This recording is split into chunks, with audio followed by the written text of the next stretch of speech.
acabando. Ruim, né, de pensar assim. Tem sido bom para você? Para mim, tem sido uma experiência muito legal. Não só aqui, como também durante o dia, né, tanto no período quando estive na casa do Flávio, muito bem atendido. Um amor de pessoa. Cadê o Flávio? Está ali, ó. Flávio, obrigado, viu? Muito obrigado pela tua amizade. Mora aqui. Gente boa demais. E esse indivíduo aqui também é gente boa. Hoje aconteceu algo inédito. Um marco.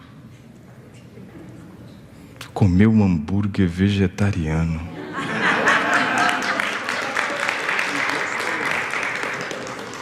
E gostou.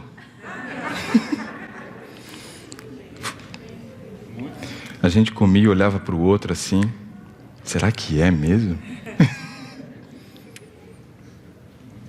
Valeu a pena. Muito bom. Ontem fomos ao mercado, hoje fomos ao mercado, né? Estamos fazendo compras e lendo o rótulo. Sabe, leitura de rótulo é uma coisa importante. O que você coloca na tua mesa faz toda a diferença na qualidade de vida que você tem.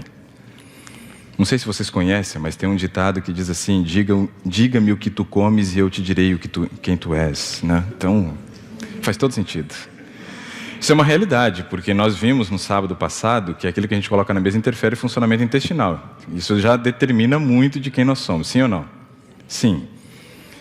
Mas hoje eu quero falar de um aspecto interessante. Nós vamos falar a respeito de frequência de refeições. É um aspecto só da questão alimentar. Na minha próxima vinda aqui...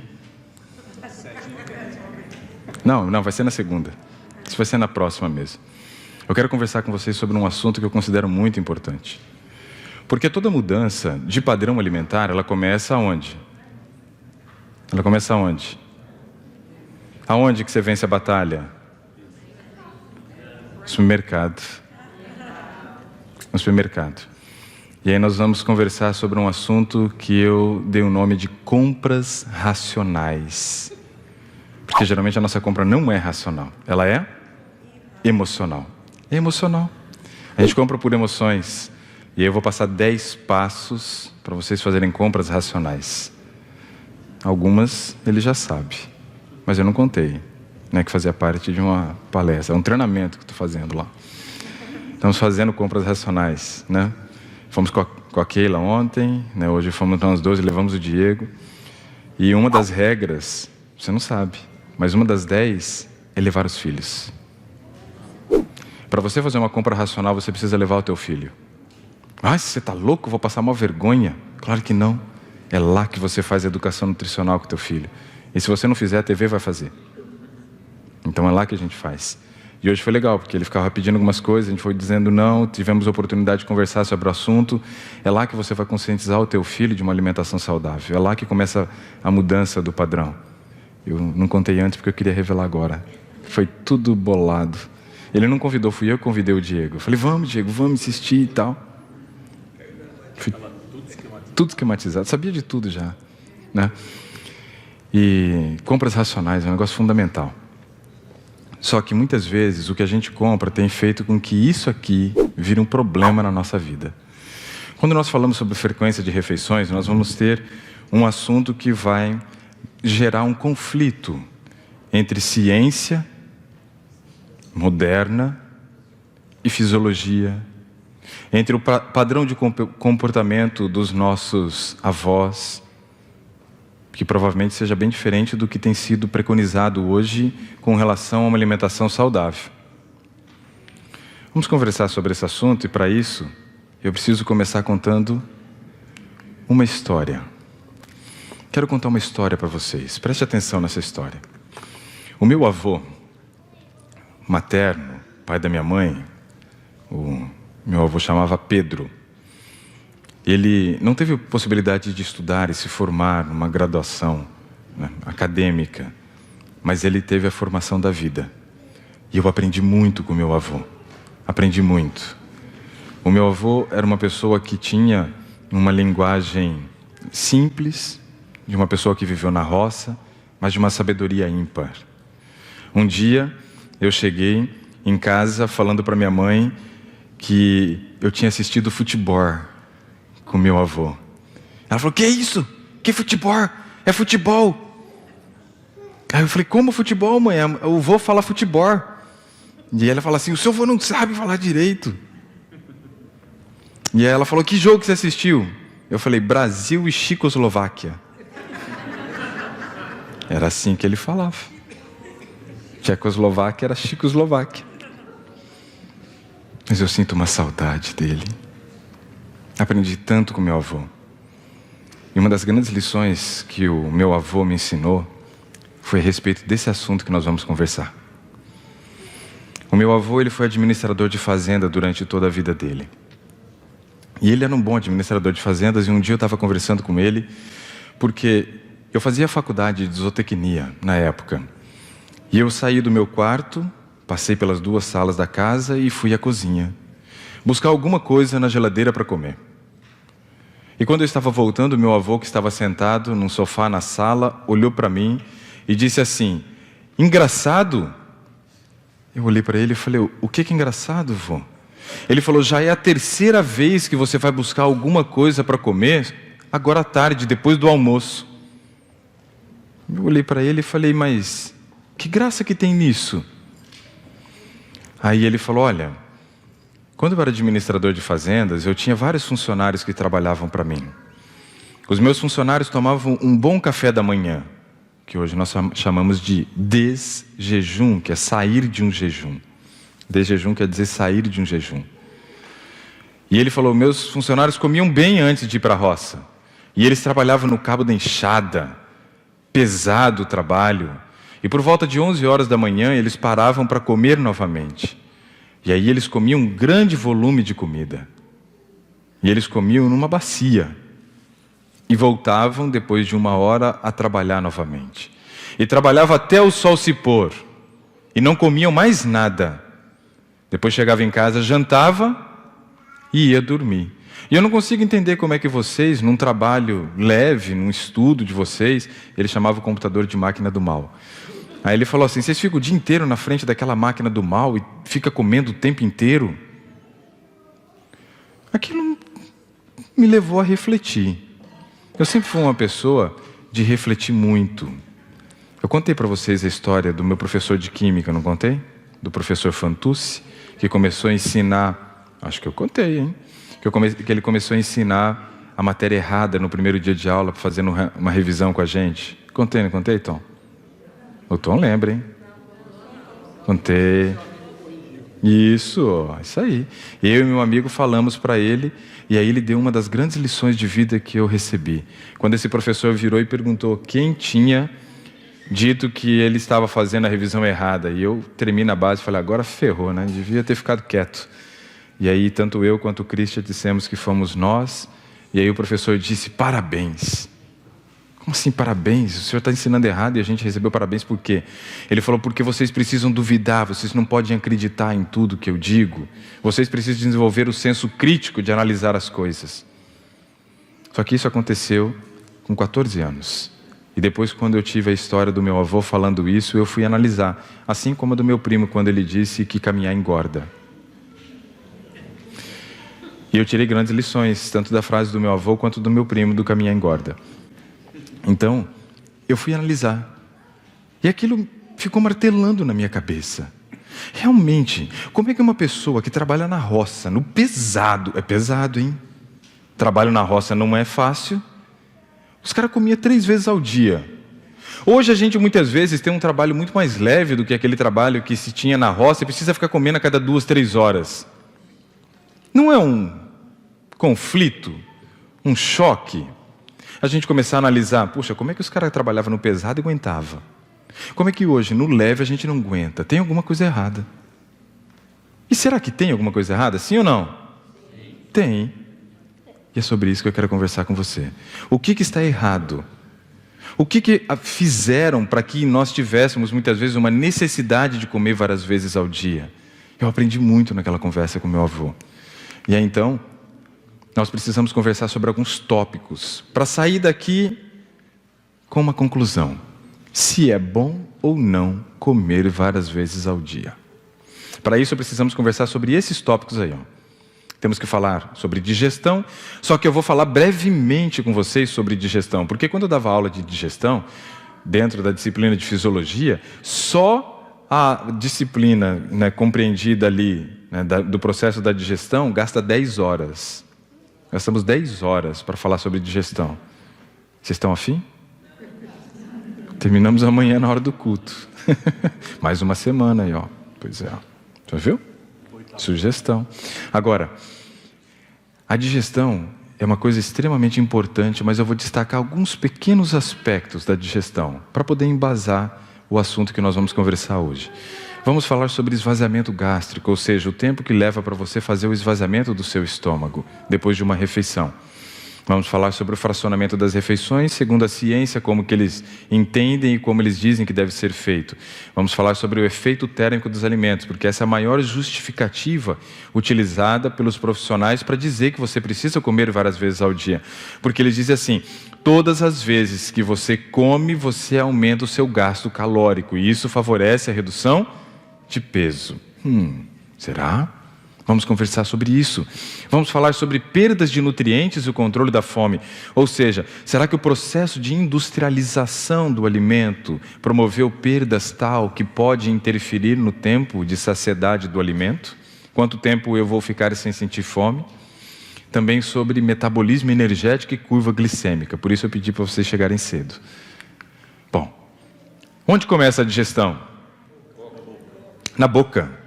O que eu tenho na boca que inicia o processo da digestão? Saliva e dentes. Muito bem. Saliva e dentes. Os dentes servem para reduzir o tamanho da partícula do alimento, ok? Estou mastigando, a partícula está ficando menor. E isso já faz com que eu inicie o processo da digestão reduzindo o tamanho da partícula. Mas também tem uma particularidade: enquanto mastigo, eu dou chance do alimento se misturar com a saliva. E aí então nós começamos o processo da digestão. Mas tem gente que não come, engole. E aí já começa a gerar prejuízos. Por quê? Porque se tem dente e tem saliva, tem papel importante. Eu estava comportando numas férias junto com um amigo. Nós fazíamos palestras em empresa, estávamos comportando em Londrina, no Paraná. E todos os dias pela manhã nós íamos numa padaria. E indo nessa padaria, nós comíamos 2 lanches naturais. Meio natural, entre aspas, assim, sabe? Tem mais natural no nome do que propriamente no lanche, não é? E bebíamos ali também um suco de laranja. Todos os dias, esse era o nosso padrão de alimentação nessa padaria pela manhã. E esse meu amigo comia muito rápido. Muito rápido. Enquanto eu comia um lanche, ele terminava de comer o segundo. E um dia eu perguntei para ele assim: quando você sente dor de dente, você vai no dentista ou no gastro? Como assim no gastro? Você está louco? Como assim no gastro? Gastro mexe com o estômago. Eu falei: eu sei.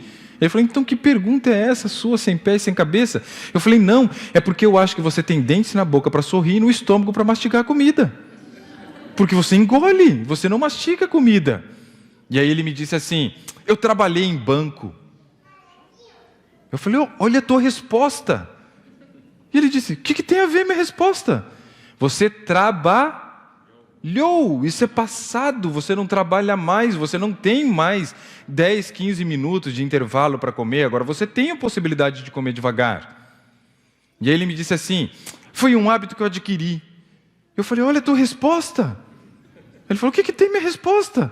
Eu falei: foi um hábito que você adquiriu, então perde esse hábito, elimina esse mau hábito da tua vida. E ele falou: é muito difícil. E eu falei para ele assim: eu vou te ensinar a comer devagar. Ele pegou e fez bem assim, ó. Mais um que vai tentar e não vai conseguir. Eu falei: a partir de amanhã eu começo a te ensinar a comer devagar.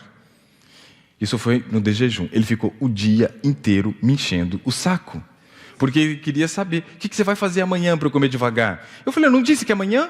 Então para de perguntar, amanhã eu te explico, amanhã eu falo o que eu vou fazer.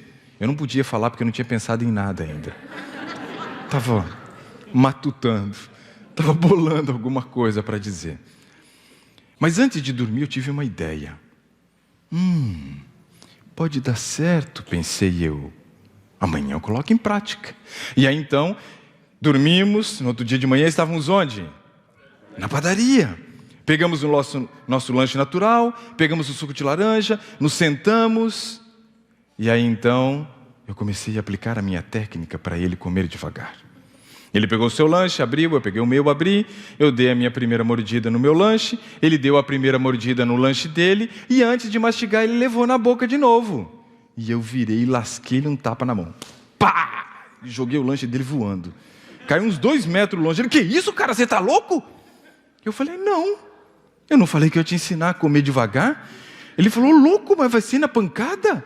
Eu falei, e pode piorar. O que eu entendi pensando, eu fiquei o dia inteiro pensando naquilo, é que muitas vezes nós nos sentamos para comer, só que a nossa cabeça não está ali. Nossa cabeça está onde?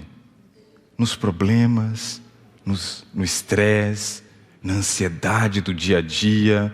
E aí quando nós sentamos à mesa, virou uma rotina, um hábito, levar a comida à boca.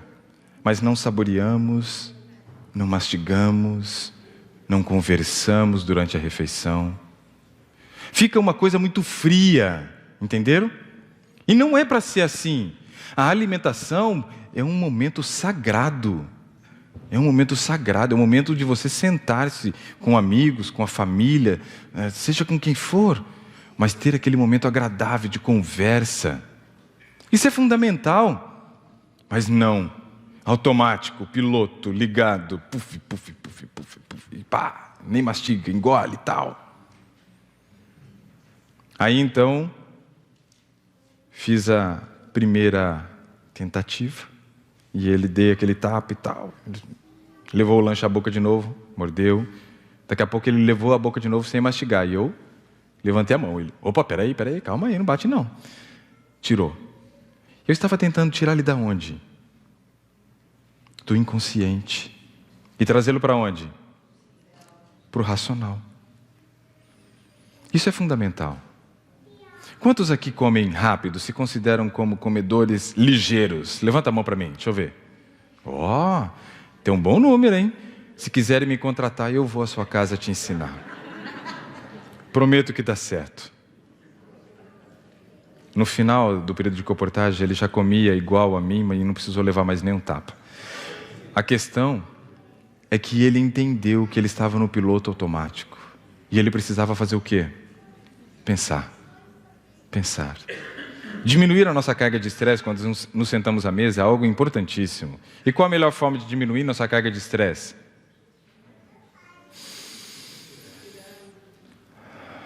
Senta à mesa. Respira. Antes de fazer o quê? De comer? Não. Antes de servir. Antes de servir. Respira. Se serve, senta à mesa, você está tranquilo. E aí você vai comer tranquilo. E aí você vai mastigar. E aí sim vai começar o processo da digestão na boca, porque de outra forma não vai. Mas o que acontece ali na boca? Além dessa redução de partículas através da mastigação, você dá a possibilidade do seu alimento se encontrar com a saliva. Você olhando ali, por exemplo, você percebe que tem 3 tipos de glândulas salivares, sim ou não? Não. Tem 3 pares de glândulas salivares, mas somente 2 tipos. 2 tipos e 3 pares, não entendi nada. Olha lá naquela imagem. Se você olha naquela imagem, você percebe que tem 2 glândulas salivares na parte inferior e uma na parte superior. Essa daqui recebe o nome de sublingual. Essa daqui é submandibular. E essa daqui é a parótida. Enquanto você começa a mastigar o alimento, quem libera saliva é a parótida.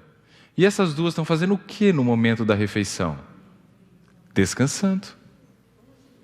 Elas não fazem nada. Elas estão de folga. E quem trabalha? Parótida. Por quê? Porque o conteúdo liberado pela parótida é diferente do conteúdo liberado por essas outras duas. Como assim diferente? A parótida libera uma saliva rica em enzima. As outras duas liberam saliva sem enzima. Então, que horas que essas duas vão trabalhar? Durante o jejum. Entre as refeições. E o que a parótida vai ficar fazendo durante esse período? Descansando, se preparando para uma nova digestão. Legal. Quanto tempo ela precisa de repouso para ela estar pronta para uma nova digestão? 5 horas. 5 horas?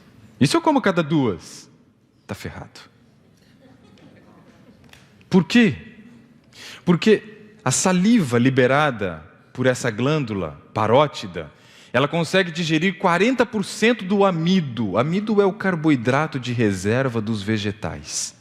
Ok? Se eu como e tem carboidrato, o amido vai ser digerido 40% pela parótida. E os outros 60%? Pelo pâncreas. E se eu como a cada 2, 3 horas e não dou tempo da parótida ter enzima para a digestão, o que vai acontecer com o pâncreas? Vai ser sobrecarregado. Interessante.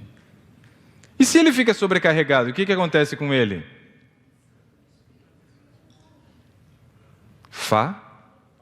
Falência.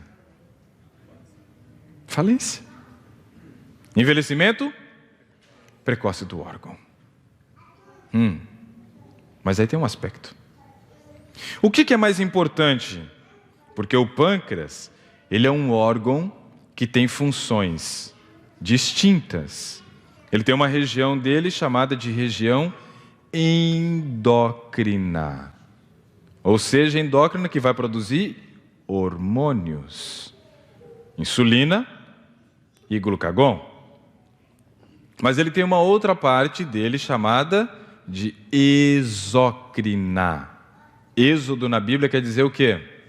Saída. Ou seja, a função exócrina do pâncreas quer dizer que ele produz enzimas que são jogadas para fora. Fora do quê? Fora do corpo. Mas joga para o intestino. Mas o intestino é fora do corpo. Sabiam disso? Enquanto o alimento está na sua boca, no seu esôfago, no seu estômago, no seu intestino, ele está fora do corpo. Entenderam? Sim ou não? Então todo o trato gastrointestinal é fora do corpo. Essa luz intestinal do estômago e assim por diante é considerado fora do corpo. Então o pâncreas tem a função de liberar para fora do corpo, ou seja, para o trato gastrointestinal, enzimas para fazer a digestão do alimento. Pergunta: o que é mais importante? Fazer a digestão ou fazer o controle de glicose sanguínea? Digestão. A digestão é mais importante que o controle de glicose sanguínea. Por quê? Porque se eu não fizer digestão, eu não vou ter alteração da glicose sanguínea. Sim ou não? Então, eu preciso fazer a digestão para que haja alteração da glicose sanguínea e aí sim vem a necessidade de controlar a glicose. E se eu começo a comer a cada 2, 3 horas e começo a sobrecarregar o meu pâncreas para fazer a digestão, pode ser que esse pâncreas não consiga cumprir depois a sua função com qual aspecto? Controle da glicose. Porque todos nós somos adaptáveis. Sabiam disso? Se você, por exemplo, sai dessa região, que é uma região a nível do mar, e muda para a montanha, o que vai acontecer lá com você? Lá tem mais oxigênio ou menos? Menos. Se tem menos oxigênio, você vai precisar produzir mais o que no seu corpo? Hemoglobina. Porque essa é a proteína que transporta o seu oxigênio. Dentro da hemoglobina, que é uma proteína do tipo quaternária, formada por 3 terciárias unidas uma à outra, tem o átomo de ferro que se liga com o oxigênio. Se você mora numa região que tem muito oxigênio, você talvez tenha um nível de hemoglobina mais baixo. Mas uma pessoa que mora numa região de ar rarefeito, Com menos oxigênio, precisa aumentar a produção de hemoglobina. Seu corpo está fazendo o quê? Se adaptando. Entenderam? O corpo está se adaptando. Acredito eu, que o pâncreas também se adapta a essa nova situação. Sobrecarga de digestão de amido, porque a saliva não está cumprindo o papel. E então acontece um fenômeno chamado displasia, onde células produtoras de hormônio podem começar a produzir enzimas. E eu diminuo células produtoras de hormônio, diminuindo insulina e interferindo no controle da glicose, aumentando o risco de diabetes. Parece que esse negócio de comer de 2 em 2 horas não é muito legal não, né? De 3 em 3. Aspectos interessantes para a gente analisar, não? Cuidado. Não faça o que estão sugerindo. Deixe essa glândula descansar. Por isso você tem essas outras 2 para manter a produção de saliva, enquanto você não está comendo. Só você morder sua língua e você vai ver a quantidade de saliva que vai sair e você vai entender. Pô, vamos morder. Coloca aí no canto da boca. Morde aí. Morderam? Ó o barulho, tá vendo? Ó. Viu quanto saliva? Opa. Produz ou não produz? Porque você estimulou a sua sublingual a liberar saliva. É ela quem mantém a produção de saliva enquanto você está em jejum. É ela que faz você babar à noite no travesseiro. Quase morrer afogado, né? Eu conheço alguém que é assim, mas não vou dizer quem. Senão me comprometo. Depois que você deglutiu, para onde vai o alimento? Quantos estômagos tem ali? Mas tem gente que acha que é ruminante. Juro para vocês. Tem gente, às vezes, que acha que é uma vaca. Porque ela come e ela pensa, opa, agora eu mandei para o compartimento 1, que chama retículo. Daqui 2 horas, sai do 1 e vai para o 2, que é o rumen. E aí eu libero espaço para comer de novo. Mais 2 horas, sai do 2, que era o rumen, e vai para o omaso. Aí o do que estava ali no 1, que era o retículo, vai para o rumen e libera espaço de novo. Aí eu posso comer de novo. Aí mais 2 horas, sai do omaso e vai para o abomaso. O que estava no rumen vai para o omaso, do retículo vai para o rumen, e aí eu libero espaço para comer de novo. Tem gente que acha que é assim. Tem gente que acha que tem retículo, rumen, omaso e abomaso, mas não tem. Pelo menos não conheci ninguém até agora que tenha. Tem uns até que a gente acha que tem, porque ele faz igual a vaca na hora que está comendo chiclete. Não é? Igualzinho ela ruminando. Então, às vezes, eu tenho intenção de pensar de que alguns têm. Mas não tem. E se eu estou com o meu estômago cheio e como de novo? Já pararam para pensar? Você só tem um. Eu vou paralisar a digestão do alimento que estava ali sofrendo o processo da digestão. Paro. E aquele que eu cheguei? Começa a digestão dele. Quando os 2 estiverem iguais, faça a digestão dos 2. Mas enquanto isso, aquele alimento da refeição anterior, que ficou ali no seu estômago parado, estava fazendo o quê? Fermentando. E quando fermenta? Gases. E quando produz gases, o que acontece? Expansão da mucosa gástrica. Se você faz a expansão, calma que esse ainda está em cima, depois se passar para o lado de baixo, aí a coisa complica. Mas aí você tem a expansão. Expande. Na entrada do estômago, tem isso daqui, ó. Tá vendo isso daqui? Essa região? Ela é uma região chamada de cárdia e também pode ser chamado de esfíncter esofágico inferior, ok? Se você tem um esfíncter, isso quer dizer que depois que o alimento entrou no seu único estômago, ele fecha, a válvula fecha, E se a válvula fecha, é para que não haja a volta do conteúdo gástrico para a região do esôfago. Como é que é o nome disso? Refluxo. Lembra a história do baiano? Oxente, bichinho, estou sofrendo de refluxo. Ré você engata no seu carro para ir para trás, ó. Aqui é a mesma coisa, o fluxo contrário, ok? Só que de vez em quando ele fica meio doido. Então quer dizer que quando eu como a cada 2 horas, eu aumento o risco de sofrer do quê? Gastrite e refluxo. Mas eu tenho, e fui ao médico, e ele disse que eu tenho que comer a cada 2 horas, no máximo 3, porque senão meu estômago vai ficar vazio, e aí ele vai liberar ácido e vai corroer a mucosa. Tem gente que já ouviu isso? Eu não entendo isso. Porque quando a gente estuda fisiologia, a gente descobre que talvez haja, provavelmente, 5 causas de uma gastrite. Causas básicas de uma gastrite. Primeira delas, primeira causa básica, mais prevalente, H. pylori, Helicobacter pylori, o nome de uma bactéria que causa gastrite, ok? Primeira causa.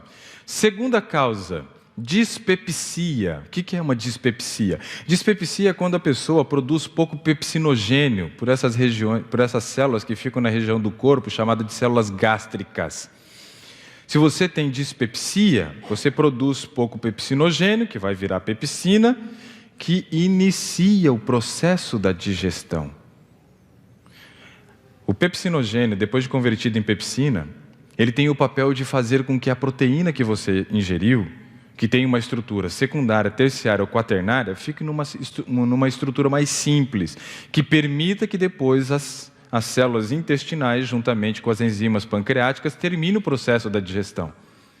Mas se você tem dispepsia, quer dizer que você não vai conseguir fazer direito esse primeiro processo, de deixar a proteína numa condição mais simples. E isso vai fazer com que o alimento fique mais tempo no seu estômago. E por ele ficar mais tempo no seu estômago, você vai continuar tendo a ação do ácido que está sendo liberado para iniciar o processo da digestão. E aí sim eu tenho um motivo para sofrer a agressão dessas células e gerar uma gastrite. Segunda causa, então, Helicobacter pylori, segunda dispepsia. Terceira causa, ingestão muito grande de proteína e gordura.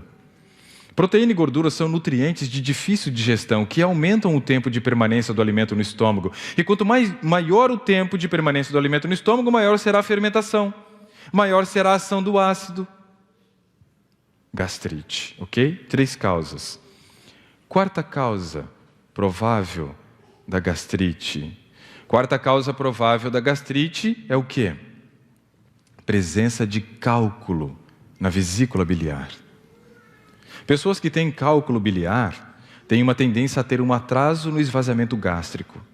E isso faz com que ela fique com o alimento mais tempo no estômago. E aí fica sofrendo o quê? Fermentação. Fermentação. Fica sofrendo fermentação. Outro problema. Muitas vezes o consumo do leite. O consumo do leite é por 2 motivos. O primeiro, porque o leite, no processo inicial da digestão, ele se liga com um ácido liberado pelo teu estômago. E é um processo de coagulação que começa a acontecer com o leite que você ingeriu, tá? Todo mundo que é pai e mãe, quando o bebê gorfava, você via que aquele leite que era líquido já fica mais o quê? Um pouquinho mais viscoso, já fica meio consistente, forma aqueles grumos que a gente tem o costume de chamar, não é? Então, aquilo ali é porque entrou em contato com o ácido.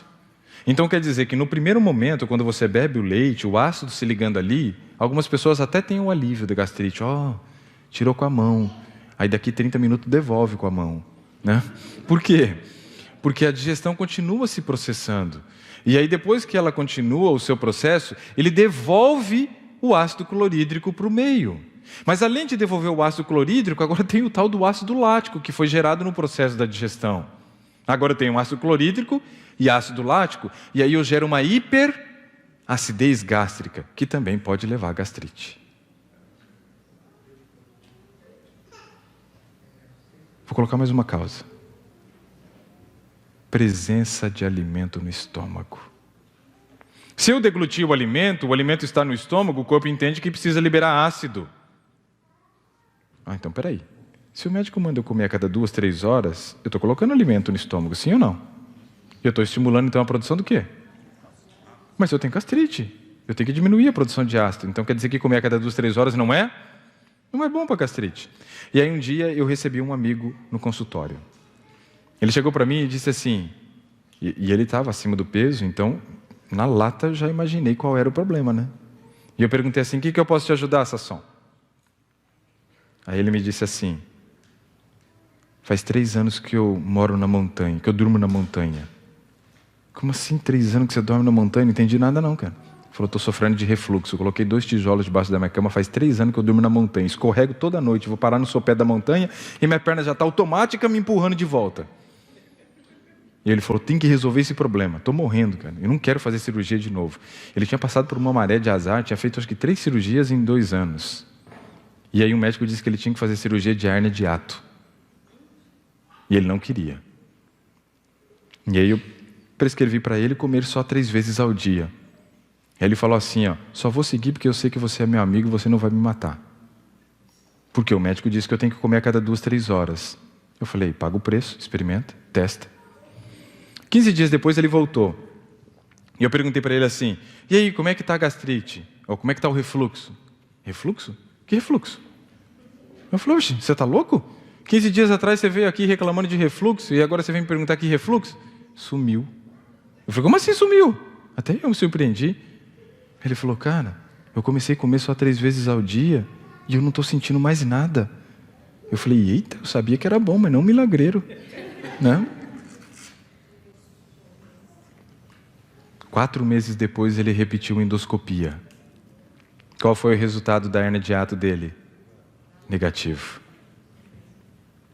Aí ele levou para o médico o resultado. E o médico falou, olha, mas veja bem, ainda tem algumas célulazinhas aqui. Ele falou, doutor, para de arranjar doença onde não tem. Tratei 3 anos com o senhor, dormi na montanha esses 3 anos. Fui tratar com um amigo nutricionista. Em 15 dias resolveu meu problema. Em 4 meses reverteu minha doença. E o senhor está querendo arranjar doença? Ele ficou bravo. Ficou bravo. Eu não estou querendo ser melhor do que ninguém. Eu só quero dizer que precisamos aprender a respeitar a nossa fisiologia. Entender? Fisiologia. Respeite o que o seu corpo fala com você. Nós somos surdos fisiológicos, lembra que eu falei? Vamos ficando teimosos e paramos de ouvir o que o corpo tem a falar? Precisamos voltar a dar atenção para o que o nosso corpo fala. Aí tem muita gente que fala assim, meu estômago roncou, então isso quer dizer que é hora de comer? De novo. Quando o seu estômago ronca, você está com fome? Sim ou não? Sim ou não? Sim ou não? Não, claro que não. Fome não é mensurada ou percebida pelo estômago roncar. Fome é quando você começa a sentir tontura, quando você está com a sua glicose baixando, hipoglicemia, suor frio, isso é fome. Ninguém come por fome aqui. A gente come para não sentir fome, perceberam? Era igual a história que eu falei ontem, beber água para não sentir sede. Com a comida a gente faz isso. A gente come antes de sentir fome.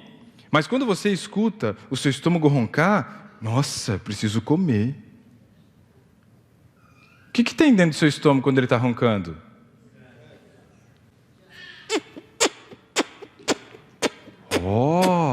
Não tem nada.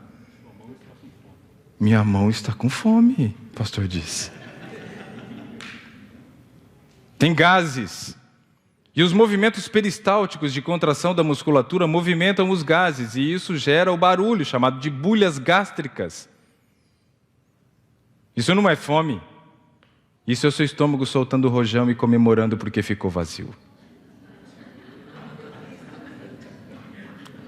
Tem pessoas aqui que faz tempo que o estômago não solta rojão. Tem pessoas aqui que comem muitas vezes antes dele fazer a festa. E não estão dando tempo de descanso. Lembra que quem não descansa envelhece? Lembra que a gente falou isso sobre sono? O que vocês acham de um estômago que trabalha 24 horas por dia? Cara, 3 turnos. Pô, dá um tempo para ele, deixa ele descansar. Dá intervalo entre as refeições, para que ele tenha tempo de fazer a digestão e descansar um pouco. Mas não é isso que geralmente a gente faz. A gente sobrecarrega. Agora, esse negócio de sentir fome a cada 2, 3 horas é real. Tem gente que sente mesmo. Mas talvez muito da fome que a gente sente é por causa disso aqui, ó.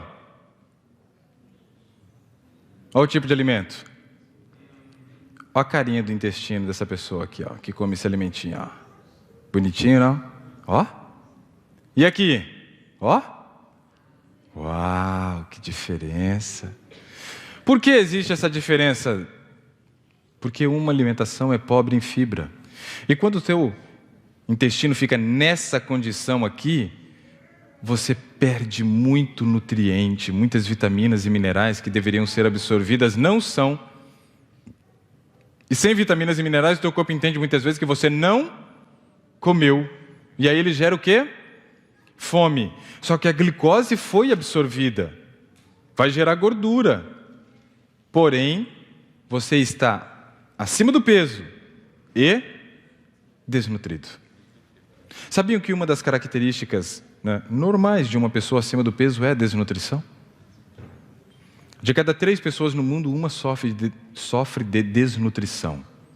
De cada 3 pessoas no mundo, uma tem desnutrição. E a maioria dos desnutridos são os obesos. Parece incoerente, não? Mas é por causa disso aqui, ó.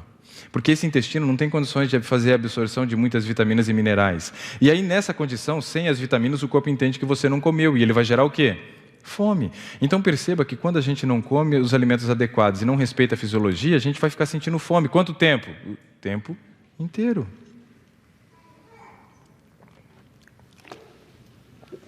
Agora veja isso aqui. Baseado no tipo de alimento que eu como, isso vai determinar o tempo de esvaziamento gástrico. E aí tem uma pesquisa que foi realizada aqui na Califórnia, em Loma Linda, mais precisamente, onde eles ofereceram esse tipo de alimentação para as pessoas que estavam participando do programa da pesquisa. Eles ofereceram um ovo cozido, 2 torradas, uma maçã e uma tigela de granola. Pergunto a vocês, essa é a refeição típica do americano? Não. Então, é um de jejum já melhorado, ok? É um de jejum melhorado. Mas essa refeição, ela é muito rica em gordura? O que vocês acham? Sim ou não? Não, não é. Por que a pergunta? Porque quanto mais gordura tem no alimento que eu ingiro, maior é o tempo de permanência desse alimento no estômago. Então, essa é uma refeição normal. Uma refeição que não tem uma quantidade tão grande de gordura assim, ok? Quanto tempo será que leva para fazer o esvaziamento gástrico dessa refeição aí? Quanto tempo será que leva para o meu estômago estar vazio depois que eu como esse tipo de jejum? 4. Não é uma refeição rica em gordura e leva 4 horas. O que isso quer dizer? Que se eu como a cada 2 ou 3 horas, eu ainda não terminei. E aí eu vou gerar todos os problemas que nós citamos anteriormente. Entenderam? Mas na pesquisa eles ainda fizeram o seguinte. Eles mantiveram o de jejum original e, como orientação, 3 horas depois eles colocaram um lanchinho com 2 fatias de pão integral e pasta de amendoim, peanut butter. Colocaram aqui, ó. Para quem não gostava do pão integral, eles colocaram uma tortinha de amendoim com um copinho de leite. E agora? Quanto tempo será que leva para essa refeição sair do estômago? Antes, ela levava quanto? 4. Se eu comer o mesmo breakfast e comer isso daqui no meu lanchinho da manhã, um snack ali da manhã, o que acontece? Essa tragédia aqui, ó. Você vai terminar de fazer a digestão desse alimento entre 6 a 9 horas. Ou seja, o que você comeu que sairia do seu estômago, se você comeu às 6 da manhã, sairia às 10 da manhã, agora vai sair entre meio-dia e 3 da tarde. Só que aí meio-dia você já almoçou e 3 da tarde já comeu de novo. Eita! Por isso que o estômago trabalha 24 horas. Dá férias para o teu estômago. Mas pode piorar. Se você colocar 3 horinhas depois desse breakfast, um chocolatinho ao leite, 2 bombonzinhos, ou então amargo, que é saudável. Olha que desgraça. Bom, você vai comer o seu de jejum às 6 da manhã, vai terminar de fazer o de jejum, a digestão do de jejum às 7 da noite. Só que isso aqui eles não comeram mais nada durante o dia. E se ele comeu 9 da manhã, meio-dia, 3 da tarde, 6 da tarde, que hora que vai acabar a digestão desse de jejum? Bens a Deus, como dizem. Depois não sabe porque fica enfesado. Feia coisa. Mas aí me leva a perguntar: por que então fracionar as refeições, se tem tanta evidência já que nós percebemos que é contraditório? Por que então fracionar as refeições? Olha como é que eu aprendi lá na faculdade. 6 da manhã de jejum, 9 da manhã lanche da manhã, 12 horas almoço, 15 horas lanche da tarde, 18 horas jantar, 21 horas ceia. Isso se você come a cada 3 horas, porque agora a nova onda é você comer a cada 2. 7, 9 e 11 da manhã, 1, 3 e 5 da tarde, 7 e 9 da noite. 8 refeições. Vocês sabiam que, na Segunda Guerra Mundial, os alemães estavam cercados pelos países aliados. A derrota era iminente. Sabia que ia acontecer, só não sabia quando. E então, no medo de perder a guerra, tomaram uma decisão de aumentar a jornada de trabalho dos funcionários das fábricas bélicas. Quem trabalhava 8 horas passou a trabalhar agora 12 horas. Depois de um determinado período, eles foram verificar qual tinha sido o aumento de produção. E descobriram que se aumentou realmente a produção, mas todas as peças que foram produzidas a mais eram defeituosas. Não serviam para a guerra. Na verdade, sobrecarregaram os funcionários de trabalho, mas não tiveram nenhum tipo de retorno. Por quê? Porque eles já estavam trabalhando no seu limite. Qual é o limite do seu corpo com relação à digestão? 3. Ele não aguenta mais que isso. Ele não foi adaptado para fazer mais do que 3 digestões. Mas aí, já que aumentando a jornada de trabalho não deu certo, tomaram uma decisão de reduzir a jornada que antes era de 8 e foi para 12 para 6.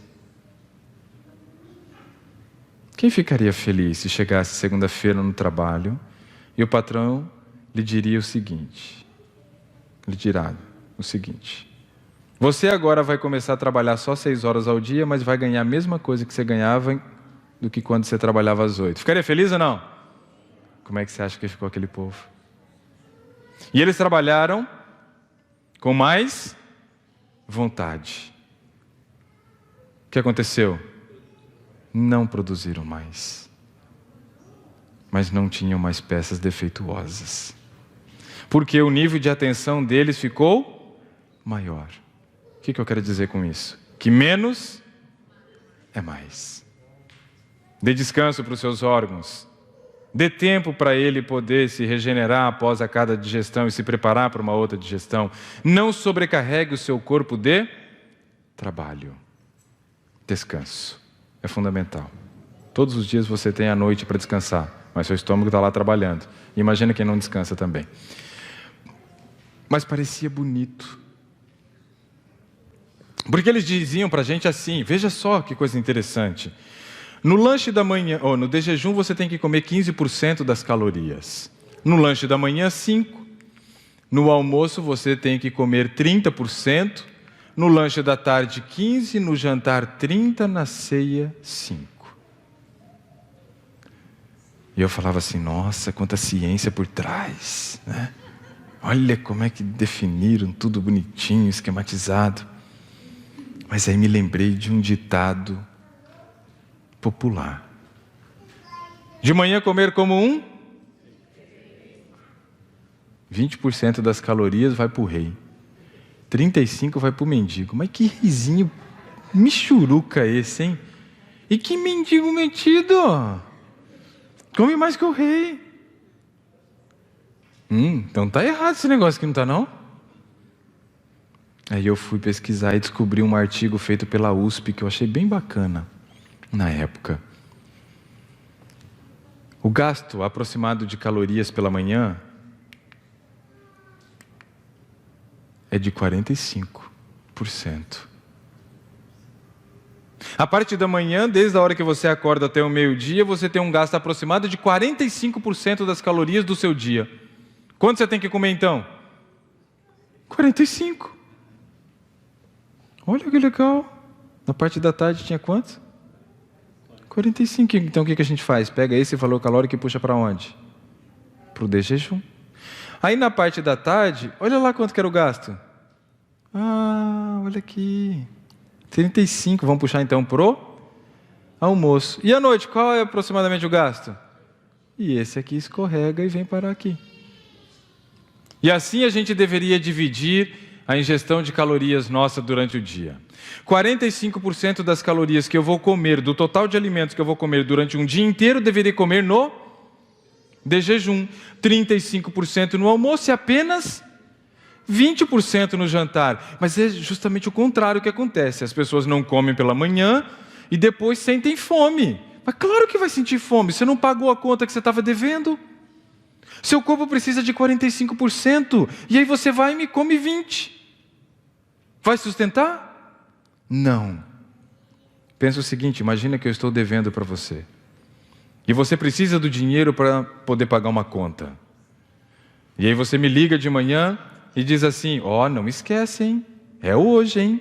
Você precisa pagar aquela conta porque eu tenho que ir até o fim do dia usar esse dinheiro para acertar um outro valor também. Não, ok, até meio-dia eu te pago. Meio-dia eu não dou nenhum sinal de vida. O que você faz? Liga para mim. O que está acontecendo? Meio-dia, cara. Você não trouxe o dinheiro aqui. Não, é que eu estou meio enrolado aqui, mas daqui a pouco eu vou. Das 6 horas da tarde, nem sinal. Sumi no mundo. O que você faz? Começa a ligar de minuto em minuto. Até eu atender. E aí quando eu atendo, você cobra? Não. Você faz o quê? Você grita, você briga, você esperneia. Pô, que sacanagem! Você sabia que eu tinha que pagar a conta? Você disse que vinha de manhã, não veio. Falou que vinha à tarde, não veio. E até agora nada. Eu preciso do dinheiro. É isso que o seu corpo faz todas as noites quando você chega do trabalho. Ele cobra as calorias que você devia para ele de manhã e você não pagou. E aí o que acontece? Enche a pança.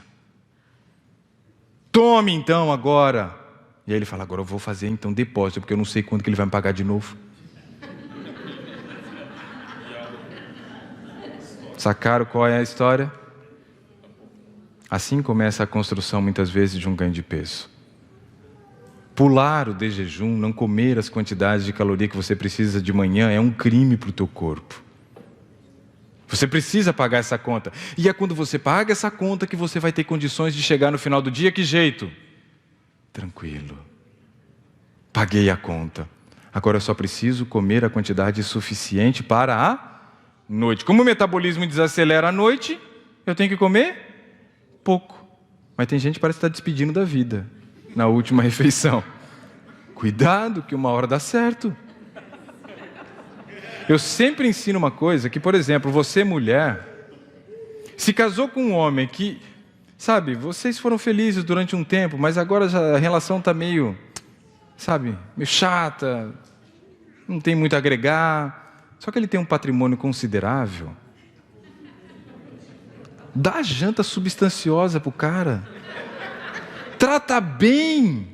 Cuida para valer dele. Fala, meu bem, olha a mesa que eu preparei para você, eu te amo. Aí o cara vai e cai como um patinho. Come, come, come. Crime perfeito. Morre de pança cheia achando que a mulher cuidava bem dele. Entendeu? O pior é que tem muita gente que faz o papel dessa mulher. Consigo mesmo. Cuidado. Cuidado.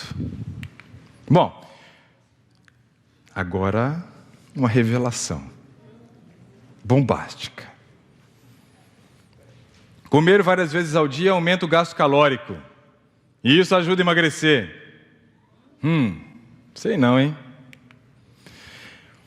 A pesquisa foi realizada e publicada no Jornal Britânico de Nutrição, que é um dos maiores cadernos de nutrição do mundo. Uma das revistas mais conceituadas do mundo. Publicaram essa pesquisa. A pesquisa se constituiu em oferecer 3.000 calorias para as pessoas comerem durante o dia. 3.000 calorias. E essas calorias deveriam ser divididas da seguinte forma. Olha lá. 2 modelos. 3 refeições e 6 refeições ao dia. Ok? 3 refeições e 6 refeições. Se for 3, vai ser 3 de 1.000. Se for 6, vai ser 6 de 500. E foi assim que eles dividiram, então, as calorias no trabalho. E aí, então, o resultado. Olha que interessante. Aqui diz assim, ó. Curva de efeito térmico alimentar de 2 dietas equicalóricas. Equicalóricas quer dizer que tem o mesmo valor calórico, mas com horários de alimentação distintos. De jejum, almoço e jantar, de jejum, lanche da manhã, almoço, lanche da tarde, jantar e ceia. Ok? Aqui em azul faz referência às 3 refeições. Então eu tenho esse pico bem mais alto quando se come 3 vezes ao dia. Quando se come 6 vezes ao dia, eu tenho 6 picos menores. Mas quando foi observado a quantidade de calorias que o corpo despendeu para fazer a digestão das 3.000 calorias, o valor foi igual.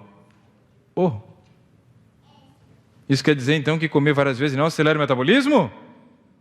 Não. Ixi, então estão enganando o povo? Sim. Desde quando? Desde quando que eles sabem isso? Desde anteontem. Mentira. Desde o ano de 1997. Estamos falando de quantos anos? Estamos no 31º ano de engano. É isso? Não, 21º. 21º ano de engano. 21 anos que estão ensinando coisa errada. E tem muita gente acreditando. Tem muita gente acreditando na história da caronchinha. Cuidado. Não existe embasamento científico que prove que você tenha que comer várias vezes ao dia. Mas existem muitas evidências fisiológicas que mostram que você pode comer no máximo 3 vezes ao dia. Respeite o teu corpo. Aprenda a se respeitar. E você vai viver muito melhor com relação a isso. Mas não acabou ainda. Porque eu preciso falar desse negócio aqui.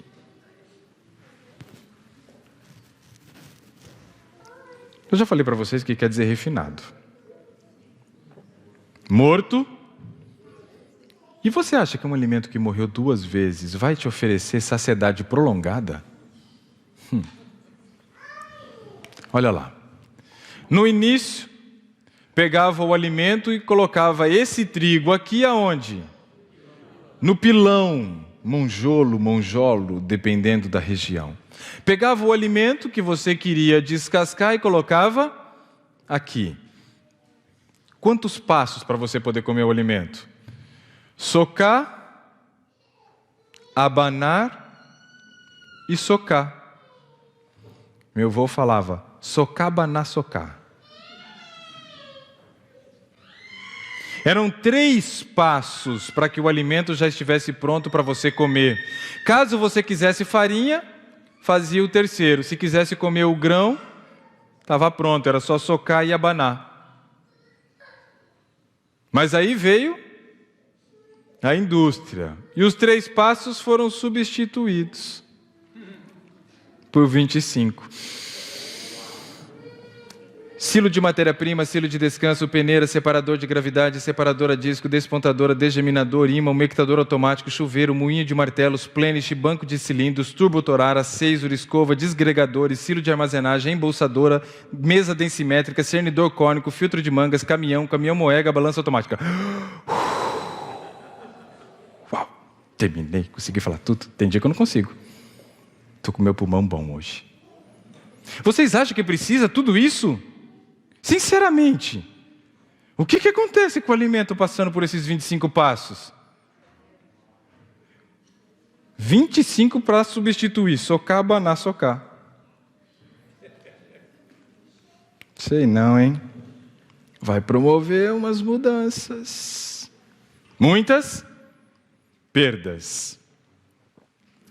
Quando estávamos acompanhando, quando fomos ao médico para o acompanhamento da 2ª gestação da minha esposa, o médico, no dia daquela consulta, que era justamente a consulta que a gente havia descoberto a gravidez, 1 mês de gestação, a secretária dele havia me assistido na televisão num programa local, lá em Maringá, na Band local. E ela falou para o médico, falou, chegou sua próxima paciente, o marido dela é nutricionista, estava na TV agora, comentou com ele. E eu entrei. E aí começamos a conversar. Johnny Murata, o nome dele. E aí ele me disse assim, você é nutricionista, né? Eu falei, sou. Por quê? Aí ele falou, não, porque minha secretária assistiu e tal, não sei o quê. Eu fiz uma mudança faz 1 mês lá em casa.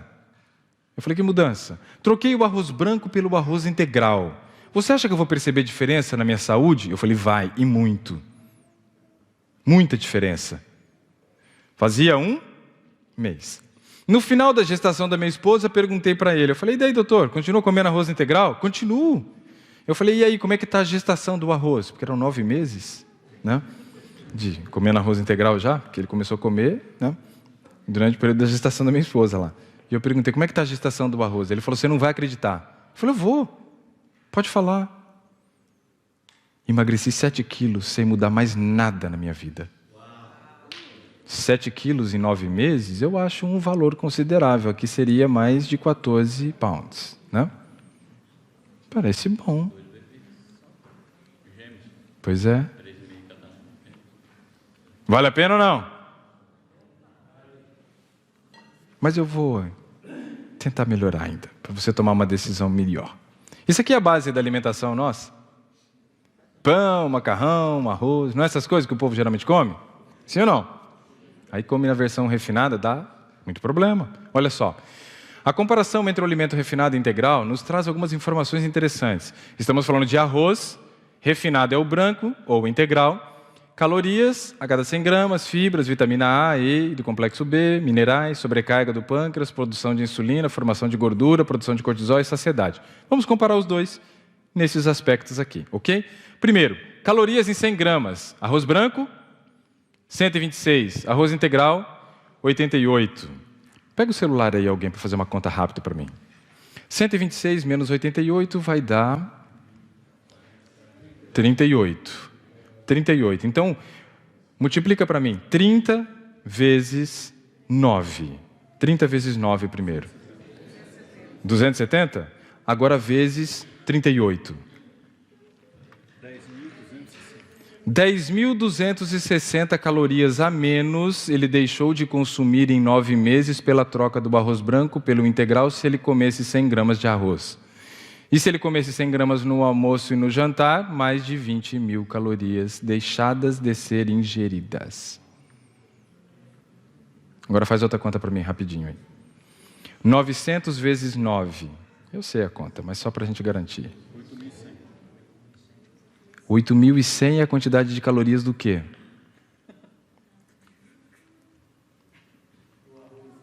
8.100 é a quantidade de calorias que tem em uma lata de óleo, de 900 ml.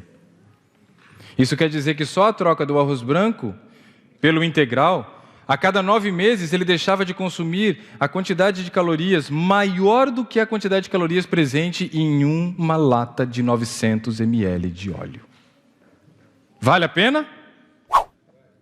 Só por isso já valeria a pena aprender a comer o arroz integral. Ah, mas é ruim. Aprende. Você acha que para mim foi fácil?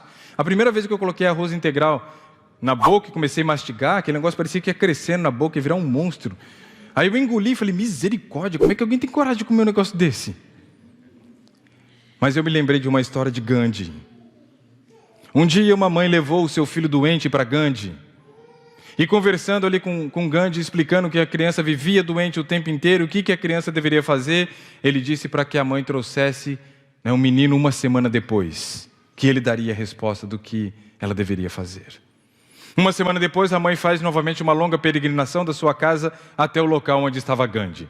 E ele então olha no fundo dos olhos daquele menino e diz assim, menino, você precisa parar de comer açúcar. E a mãe fala, poxa, se era isso, por que você não falou antes? Há uma semana atrás, tive que ir embora, andar um monte, voltar de novo. Porque há uma semana atrás eu comia açúcar. Que exemplo, não? Agora está o bonitão aqui, querendo que os outros comam arroz integral e não comem. E eu precisava aprender. Não foi fácil no início, mas eu aprendi. E hoje eu gosto. E tive a oportunidade de comer arroz branco depois, uma situação, viajando de Maringá para Curitiba para uma reunião. Paramos numa churrascaria, vegetariano, come muito bem numa churrascaria. Só que não tinha o arroz integral, chegamos tarde. E eu tive que comer arroz branco, e eu comi aquele negócio, eu falei, nossa, que negócio sem graça, como é que eu já comi um negócio desse e gostava antes? Porque o nosso paladar ele pode ser modificado. E isso quer dizer que o que precisa é criar a consciência para que a gente comece a insistir em comer um alimento mais saudável. Mas eu vou continuar a comparação para que vocês realmente concluam que vale a pena essa troca. E aí sim nós vamos conseguir comer só 3 vezes ao dia. Porque olha só, esse alimento branco perdeu quantos por cento da fibra? 100. E esse? Nada. Quantos por cento das vitaminas A, E do complexo B foi perdido no refinado? 90. E aqui? Nada. E os minerais, quanto perdeu aqui? De 70 a 80. E aqui? Nada. Eita. Sobrou nada nesse alimento. Perdeu tudo. Só concentrou o amido. Por isso aumentou a caloria. Interessante. Porque aqui tem fibra. E fibra não é caloria. Você não absorve. Lembra? Você não é uma vaca. As vacas têm no seu estômago bactérias que fazem a fermentação e a digestão das fibras presentes no alimento, que é a celulose, hemicelulose e lignana. Eu e você não fazemos a digestão. Por isso que todo alimento que a gente come passa direto pelo trânsito intestinal de região de absorção, mas chega na área de fermentação. E aí faz o que lá? As bactérias vão fermentar e vai produzir o quê? Vai produzir o quê? Gases. E aí tem gente que diz assim, eu comecei a comer alimento integral e agora estou produzindo mais gases. Ué, normal. Você tem bactérias no intestino e tem fibra que chega ali e vai produzir o quê? Gases. Mas a produção de gases não é problema. O problema é na presença de quem que você vai soltá-los. Aí a coisa pode complicar, né, pastor? Esquece. Não, o problema não foi eu nem ele, tá? É que nós hoje passamos numa loja e aí, de repente, um cheiro estranho apareceu. E ele sentiu primeiro. E aí ele falou... É o tamanho do nariz, ele falou. Né? E aí ele pegou e falou assim, foi você? Eu falei, não. O quê? Eu nem sabia, mas eu já disse não, porque não tinha feito nada, estava parado, né? Aí eu falei, não. Aí ele falou, então foi ele. O vendedor da loja. Aí eu sentei. A hora que eu sentei, eu senti o cheiro. Eu falei...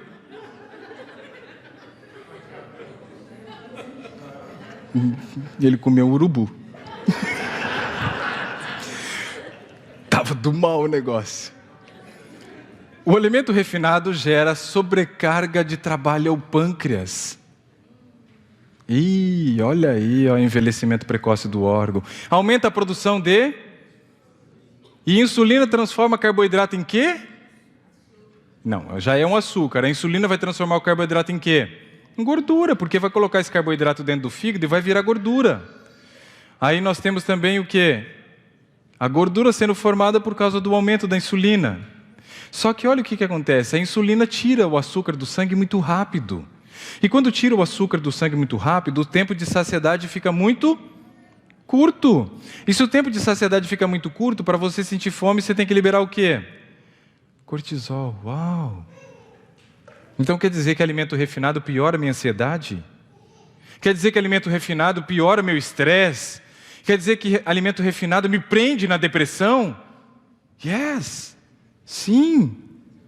Não te ajuda em nada. Só piora. Oh. E aí? Querem trocar ou não? Convenci? Mas ainda não acabou. Mas daqui a pouco acaba. Por isso que eu falei que era longo. Mas eu preciso fazer uma lavagem cerebral. Se eu não terminar a lavagem, fica no meio do caminho e aí vai sobrar lixo aí dentro. Você vai sair daqui acreditando ainda. Metabolismo energético. Eu poderia ficar uma semana conversando com vocês sobre essa imagem. Essa imagem é fantástica, não é? Sim ou não? Olha para essa imagem. Olha que coisa espetacular. Olha a carcaça. Olha a carcaça. Olha o combustível. Olha o combustível. Aqui pensa em projeto. Ó. E faz uma manutençãozinha aqui. Aqui está todo mundo apagando incêndio. A coisa está feia. Isso quer dizer que aquilo que nós alimentamos, com aquilo que nós alimentamos o nosso corpo, vamos interferir no nosso metabolismo energético. E o metabolismo energético pode ser resumido por essa figura aqui. Parece difícil, mas não é não. Presta atenção aqui comigo. Ó. Metabolismo. O que eu fiz? Comi. Assim que eu como, o que acontece? A minha glicose vai subir. E se a minha glicose sobe, eu mando mensagem para o pâncreas, estimulando o trabalho das células beta, que são responsáveis pela produção da insulina. Então vamos recapitular. Comi, a glicose do sangue subiu. Se a glicose do sangue subiu, eu mando mensagem para o meu corpo, lá para o pâncreas, produzir insulina. E ela é produzida nas células betas. E aí então eu libero insulina. E a insulina vai colocar essa glicose onde? No fígado, mas também em todas as demais células do nosso corpo que precisam de energia. E aí então a glicose entra aqui e acontece o quê? O fígado absorve a glicose e armazena na forma de glicogênio. A glicose que você comeu, que veio do seu alimento, entra no fígado e produz glicogênio. O que é glicogênio? É uma forma de reservar glicose. É uma reserva. E essa reserva de glicogênio, ela dura no nosso corpo de 12 a 24 horas. Isso quer dizer que eu não preciso comer a cada 2 horas. Porque é engraçado que quando você pega uma pessoa que malha, ele diz assim, eu não posso passar de 2 horas, porque senão meu corpo entra em catabolismo. Que catabolismo é esse? Quem só almoçou e não jantou ainda? Levanta a mão para mim. Eu também. Eu vou te ensinar a fazer um teste barato para saber se você está em catabolismo. Querem aprender ou não? Pega a sua mão esquerda. Coloque na frente da sua boca. Solta um bafo. Cheira. Tá com cheiro de acetona que você passa na unha para tirar esmalte? Tá com cheiro de acetona? Alguém tá? Ninguém? Ninguém está em catabolismo. Ué? É tão rápido assim o teste? É. Faz isso amanhã de manhã. Vai comer hoje? E você faça amanhã de manhã. Se quiser, chama alguém para testar. Solta o bafo e fala assim, tá cheirando acetona? Vomita. O outro. Vai estar. Talvez não. Mas é bem provável que esteja. Por quê? Porque eu fui usando a reserva que estava onde? No fígado. Ah, então quer dizer que se eu ficar 8, 12 horas, até 24 horas para algumas pessoas, ele não entra em catabolismo, não queima proteína, não derrete músculo. Não. Bom saber disso. Mas o tempo vai passando. O tempo passa e a glicose abaixa. Aí você manda uma mensagem para as células beta falando: opa, para de liberar insulina. E as células alfas vão estimular a liberação do glucagon, que aí vai trabalhar para quebrar o glicogênio e tentar manter o teu nível de glicose normal. Mas nesse momento também você vai sentir o quê? Fome. O ciclo do metabolismo é esse. Como? Libera insulina, absorva a glicose. Glicose baixa, libera o glucagon, sinto fome, como de novo. Mas se eu como alimento refinado, tinha uma informação interessante aqui, ó. Olha a saciedade do alimento refinado. Isso quer dizer que aquele metabolismo vai acontecer a cada quanto tempo? 2 a 3. E aqui? 5 ou mais. Quando eu tiver que comer de novo. Então, o tipo de alimento que eu como que me gera fome? Sim ou não? Sim.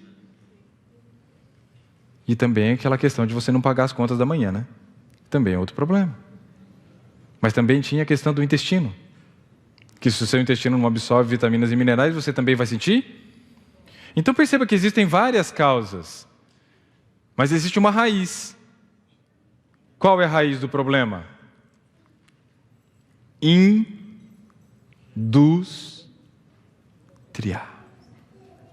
A indústria de alimento é a raiz do problema, porque ela modificou a estrutura do alimento que se comia na roça. Sim ou não? Na roça não comia alimento natural? Baná, socabaná? Agora 25 passos. Gera fome. Mas tem uma coisa interessante aqui. Se você come esse tipo de alimento aqui, que não tem fibra, o que acontece com o seu trânsito intestinal? Nós aprendemos no sábado. Vai travar. Para. Aí você fica enfesado. Constipação intestinal. Começa a ficar irritado, um monte de coisa. Mas vamos ficar só no intestino. Está com constipação intestinal. Primeiro que você tem que entender que você comeu alimento refinado de manhã, no meio da manhã você teve que comer de novo. E aí você dobrou a carga de imposto que a indústria arrecada, sim ou não? Se você comia 3 vezes, agora você come 6 vezes, é bem provável que você dobre a carga, porque o volume não diminui. Você continua comendo um volume grande e ainda assim sente fome porque não nutre. Mas a indústria que antes vendia farinha integral, um exemplo, era um produto. Qual a carga tributária? Em cima de um produto. Mas e se eu pego aquela farinha integral e transformo em farelo, germe e farinha branca? Um produto virou 3. A carga de tributo agora triplicou. Aí você vai e sofre de constipação intestinal. Você vai aonde? No médico. Uma parte da consulta do médico é imposto, sim ou não? Sim. Tem um sócio majoritário nessa história aí. Tem alguém que está ganhando bem. Aí ele te dá o quê? Para você sair de lá e ir num próximo estabelecimento? Uma receita. E aí você vai na farmácia. O produto que você compra, você paga imposto em cima dele ou não? Sim. Mas alguém ganhou também. O farmacêutico. A farmácia. Mas eles compraram de quem? Do fabricante, da indústria farmacêutica. Que quando vendeu para a farmácia pagou em cima daquele produto imposto. Mas a indústria farmacêutica ganhou também. E de onde que ela comprou a matéria-prima? Não sei. Aí você está lá com a constipação, recebeu indicação para comprar uma lactulona. Um medicamento. E você foi à farmácia e comprou lactulona. Mas você é curioso. E resolveu ler a bula. E lá na bula da lactulona está escrito assim: fonte, fibra de cereais. O que você foi fazer lá então? Você foi lá comprar o que faltou para o seu alimento ser integral. Mas você percebeu quantas pessoas ganharam por trás disso? Sim ou não? Quem perdeu? Não, você não, eu como alimento integral. Pense. Bom, eu não vou explicar, é óbvio que eu não vou explicar isso. Mas lembra que eu citei em uma das noites para vocês a tal da glicólise? Que era a quebra da glicose? Sim ou não? Quando você quebra a glicose, aqui embaixo tem duas moléculas que vocês não conseguem ler, e nem eu consigo ler, mas eu sei o que tem, o que está escrito. Piruvato. Esse piruvato, formado a partir da quebra da glicose, que entrou lá nesses 10 passos, chamado glicólise, ou a fase do investimento, fase do pagamento, igual eu falei para vocês. Esses 2 piruvatos, eles podem tomar 2 destinos. Lembra quando a gente falou de exercício do metabolismo? Do exercício que poderia ser aeróbico ou anaeróbico? Aqui está o metabolismo anaeróbico. Fermentação lática. Está aqui, ó, piruvato. Piruvato, ação da enzima lactato desidrogenase, você vai quebrar, vai formar lactato. Só que nesse processo você vai liberar, né, energia. Vai liberar energia. Vai produzir energia. Só que esse ciclo aqui produz pouca energia. Então tem muita gente que sente fome o tempo inteiro, não é nem só pelo que come. É devido à maneira que respira. Então tem muita gente que sente fome oculta o tempo inteiro porque respira mal. Tem que ir lá resolver os problemas nasais, se você tem, desvio de septo, adenoide, ou aprender a respirar se você não sabe mais. Porque isso também vai fazer com que você sinta menos fome. E quem respira mal então sente mais fome, porque aí não tem oxigênio. E sem oxigênio você não faz ciclo de Krebs. Olha o piruvato de novo. O piruvato vai entrar aqui, ó. Ele entra no ciclo, vai rodando, vai liberando NADH, FADH2, que vai alimentar um outro ciclo, que é a cadeia respiratória. Aí lá na cadeia respiratória, ó quem está lá, ó. Tá vendo aqui? Oxigênio, oxigênio, oxigênio. É o oxigênio que confere força, que confere energia para que você empurre esses hidrogênios para a região chamada de intermembranas, para que depois ela volte por essa bomba chamada ATP sintase e produza energia. Ou seja, quem respira mal produz pouca energia. E às vezes o teu problema de sentir fome o tempo inteiro não é nem só pelo que você come, é por como você respira. É por causa de como você respira. E aí entra um aspecto interessante. Eu preciso então associar para poder comer só 3 vezes ao dia o quê? A respiração correta. E qual a melhor forma de aprender a respirar? Eu só faço assim, por causa do joelho. Correr. Fazer exercício, andar de bicicleta, sei lá qual, mas o exercício não anaeróbico. Exercício aeróbico, nesse caso, vai fazer com que você tenha oxigênio para alimentar o ciclo. Legal! Então, para comer só 3 vezes ao dia, também é preciso fazer o quê? Mudar o padrão de alimentação só? Não, aprender a respirar e fazer exercício. Porque quando você faz exercício, além de você aprender a respirar, acontece um negócio impressionante. Isso aqui e isso aqui acontece dentro de uma organela da tua célula chamada mitocôndria. Isso acontece dentro da mitocôndria. Matriz mitocondrial, ou seja, a parte interna, membrana interna, espaço intermembranas, membrana externa. Então tudo daqui para dentro é mitocôndria. Quando você faz exercício, você aumenta o número de mitocôndrias. Se fazendo exercício eu aumento o número de mitocôndrias, eu estou aumentando a quantidade de usinas produtoras de energia do meu corpo. Isso quer dizer que aquela mesma quantidade de comida que eu comia antes, eu comendo agora eu vou produzir mais energia com a mesma quantidade de comida. Isso quer dizer que isso vai me conferir mais energia e eu vou sentir menos fome, e aí sim eu consigo comer 3 vezes ao dia. Legal ou não? Mas ainda não acabou. Mas está quase acabando. Prepare-se para as fortes emoções agora. Fortes emoções.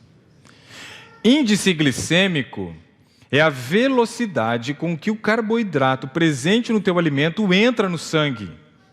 Índice glicêmico. Quanto mais rápido, pior. Quanto mais rápido, pior. Agora, olha que coisa interessante. Nessa escala que eu vou mostrar para vocês, nessa tabela que eu vou mostrar para vocês, e esse material vai ficar no computador, e quem quiser pegar, pode pegar, para você relembrar a hora que você quiser, para você usar, fique à vontade. Isso é domínio público, isso eu preparei para poder ajudar, ok? Você pode buscar lá depois. Por quê? Porque vocês vão querer tirar foto do próximo quadro. Então você pode buscar, pode pegar, pode ter. Fique à vontade, tá? A escala de índice glicêmico aqui vai variar de 1 a 30 para baixo, o índice glicêmico, 31 a 60 médio, 61 a 100 alto, ok? 1 a 30, 1 a 30 baixo, 31 a 60 médio, 61 a 100 alto. Olha onde eu olhar. Depois você olha onde você quiser, tá? Mas olha onde eu olhar primeiro. Arroz. Eu falei para olhar onde eu estou olhando. Arroz. Qual o índice glicêmico? 20. Vou tirar porque vocês são curiosos, vão ficar olhando os outros. Pequeno, médio ou alto? Pequeno. É um índice glicêmico baixo, pequeno. Isso quer dizer o quê? Que absorve lentamente. E vai te conferir o quê? Muito tempo de saciedade. Entenderam para que presta então o tal do índice glicêmico? Quanto menor, maior o tempo de saciedade. Tem gente que vai olhar ali e vai falar, chocolate, ó, chocolate é bom o índice glicêmico, é por causa da gordura, isso não quer dizer que seja bom, tem um monte de coisa ruim lá, tá? Não avalie dessa forma não, porque senão você vai cair do cavalo. Bom, olha onde eu vou olhar. Ó, última coluna, arroz. Parboilizado, qual o índice glicêmico? 38. O que aconteceu agora? Praticamente dobrou. Então quer dizer que saindo de um arroz integral e comendo um arroz parbolizado, o tempo de saciedade caiu para aproximadamente metade. Ok? Mas tudo que é ruim a indústria consegue piorar. Então vai piorar um pouco mais. Arroz branco. Foi para quanto? 55. De 20 para 55 é quase o triplo, quase 3 vezes mais. Isso quer dizer que se eu comia o arroz integral e ficava 6 horas sem sentir fome, agora comendo o arroz branco eu vou ficar quanto tempo? Umas 2 horas e pouquinho. 2 e pouco. Da onde veio esse negócio de comer a cada 2, 3 horas então? Daí. Cadê o embasamento científico? Nenhum. Você pode procurar, revirar e não vai achar. Porque não existe embasamento para defender uma coisa que está na cara que é falcatrua. Mexeram na estrutura do alimento. O que a gente precisa não é comer a cada 2, 3 horas, é mudar o padrão de alimentação. O que a gente precisa é abandonar os velhos hábitos de comer alimento refinado. Precisamos comer alimentos integrais, ricos em fibras, fontes de vitaminas, de minerais. O trânsito intestinal tem que melhorar, preciso fazer exercício, tem que aprender a respirar. É isso que eu preciso. E aí a coisa vai funcionar. E aí tem gente que diz, não, eu não consigo comer só 3 vezes porque o meu metabolismo é muito rápido. Não é não. Não é não. É porque o tipo de alimento que você está comendo e a condição que seu corpo está funcionando não é favorável para você conseguir produzir a energia suficiente. E aí você sente fome a cada 2, 3 horas. Mas pode piorar. Arroz instantâneo é a mesma coisa do quinojo. Lembra do quinojo? Pois é.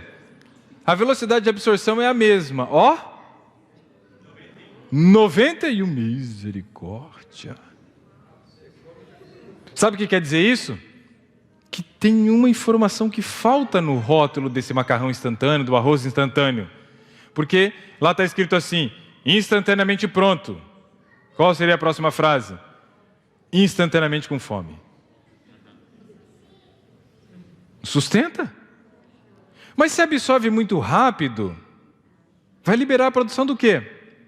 Vai estimular a produção do quê? Insulina. E a insulina vai transformar todo esse carboidrato em quê? Gordura. Agora vai virar gordura. Esse açúcar vai virar gordura, porque vai entrar no fígado. Eita. Então quer dizer que quanto maior o índice glicêmico, mais gordura o alimento forma?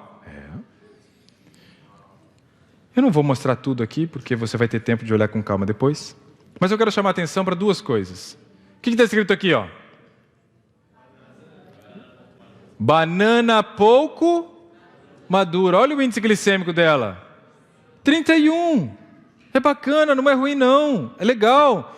Porque quando ela fica madura, vai para 62. Só se for para engordar. Não tem que comer banana verde, tem que comer banana madura, mas não muito madura. O que seria essa banana muito madura? Com a casca dela pintadinha de preto.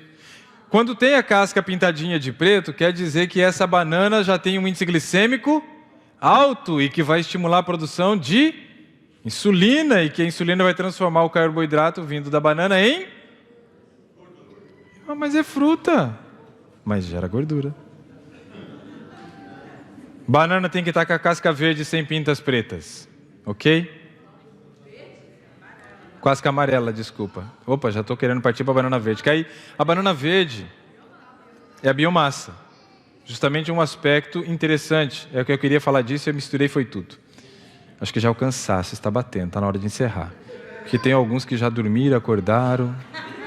E eu vejo tudo, não adianta querer me enganar. Eu sei de tudo que acontece aqui. Pois é, vocês não veem, mas eu vejo. Ainda mais quando vocês estão dormindo, aí vocês não veem nada. Mas eu continuo vendo. A banana com casca amarela sem pintas pretas é a melhor banana. Mas eu quero destacar mais 2 alimentos. Posso? Batata 54, batata doce. Tudo bem, está próximo do arroz branco e tal. Mas ela é melhor que uma tal de batata inglesa. Ih, agora complicou.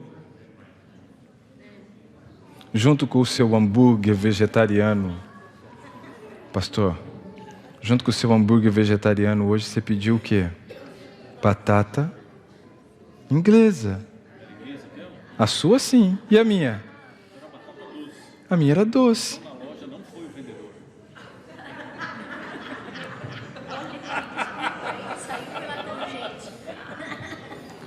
Guardei a informação para ele aprender agora. Senão acabava a graça. Eu ia tirar a batata dele? Não. Sabe o que quer dizer isso? Que ela não ajuda em nada a pessoa ser magra. Batata inglesa, quando frita, o índice glicêmico não é mais 87, é 99. E aí tem um nutricionista muito famoso aqui, que eu não sei o nome dele, mas ele é famoso. Eu esqueço, mas me interessa o que ele fala. Ele fez uma pesquisa para saber quais eram os 10 alimentos mais obesogênicos. Gênese na Bíblia é formação, não é? Criação. Obesogênico, então, são alimentos que geram obesidade. Terceiro da lista, refrigerante. Terceiro da lista, refrigerante. Estamos construindo o pódio da maldade, ou o pódio da obesidade. Terceiro, refrigerante. Segundo, batata recheada. E o primeiro, batata frita. Batata ocupa o primeiro e o segundo posto como sendo os principais alimentos, que eu acho mais venenos, que geram uma obesidade na população americana. Vocês conhecem o ditado da batatinha? Batatinha quando nasce... teve uma pessoa que falou certo, o resto falou esparrama. É espalha a rama. Esparrama, se você jogar um saco de batata no chão, batatinha quando nasce, ela espalha a rama e aí ela fixa. É assim que acontece. Batatinha quando nasce, espalha a rama pelo chão. Nenenzinho quando dorme, põe a mão no coração. Olha que coisa linda. Conhece o novo? Não conhece o novo? Preste atenção, hein? Batatinha quando nasce, tem carboidrato de montão. É melhor comer alface do que ficar como um balão. Essa é boa. Essa é excelente. Depois se vocês analisem isso. Só mostra isso aqui, olha que legal. Cornflakes. Ih, tá meio complicado pro cornflakes. Sem açúcar é o 72, com açúcar 92.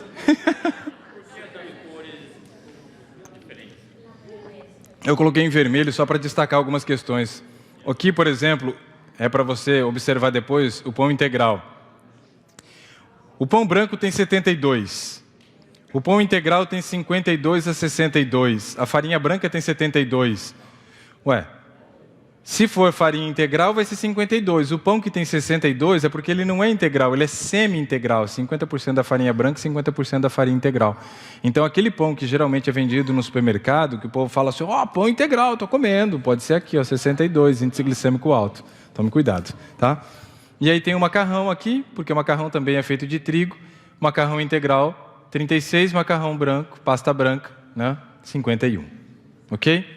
E depois o arroz e a glicose, porque todo mundo é comparado à glicose. Por isso algumas cores só para destacar alguns aspectos. Bom, preste atenção. Estamos no final. 2 slides para acabar. Se eu tenho índice glicêmico, a partir disso eu consigo construir o que a gente chama de curva glicêmica. Eu quero muito sua atenção agora. Estamos no finalzinho. Se concentra, acorda. Cutuca a pessoa que está ao seu lado aí, vai. Cutuca, faz isso. Cutuca ela, presta atenção, fala assim. Cutuca, vamos! Casal, pode cutucar. Cutuca! Fala assim, presta atenção. O que ele vai falar é importante. Vocês não falaram. Poxa, vocês não estão me ajudando assim. De novo, cutuca a pessoa que está ao seu lado. Presta atenção. O que ele vai falar é importante. Então presta atenção. O índice glicêmico me permite construir a curva glicêmica. Isso aqui é chocante, hein? É um teste de tolerância oral à glicose. Você oferece 100 gramas de glicose oral, administração de 100 gramas de glicose oral e o tempo decorrido. Tempo 0, hora que tomou. 1 hora depois, 2 horas depois, 3, 4, 5, 6 horas depois. Ok? Entenderam essa parte aqui de baixo? Sim ou não? Alguém não entendeu? Todos entenderam? Preciso que você entenda. Aqui embaixo fala o tempo que passou depois que tomou um xarope de glicose. Ok? Nessa coluna está falando aqui, glicose sanguínea, miligramas por 100 ml. Ou miligrama por decilitro de sangue. Ok? 50, 100, 150, 200, 250 miligramas por 100 ml de sangue. Tranquilos? O verde é de uma pessoa normal com relação à administração e metabolização da glicose. O vermelho trata-se de um diabético. Temos que estudar em separado cada parte do gráfico. Então, olha aqui comigo. Aqui estava abaixo de 100 a glicose da pessoa, estão vendo? Isso quer dizer que ela não tem diabetes, porque ela amanheceu com a glicose dela abaixo de 100. Subiu. 120, talvez. Né? Por aí, 120, 125. Depois da refeição. E aí, então, ela libera insulina aqui, e a glicose começa a cair. 3 horas depois, olhando para essa bolinha e para essa bolinha, o que vocês conseguem perceber? Que elas estão praticamente no mesmo nível. Eu já medi depois, e essa daqui está ligeiramente mais baixo do que essa, mas a diferença é muito pequena. Mas isso quer dizer que aqui a pessoa acordou com o quê? Fome.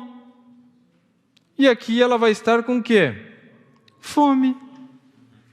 Porque nós estamos falando de glicose, que é o alimento que tem um índice glicêmico mais alto. 100. Ok? Então todo alimento de índice glicêmico alto tende a ter o mesmo comportamento da glicose. Agora observe isso. 4 horas depois, agora caiu, hein? Está bem mais baixo agora, não está? que eles fizeram aqui com 4 horas? Deram alguma coisa para a pessoa comer. Porque ela estava entrando em hipoglicemia.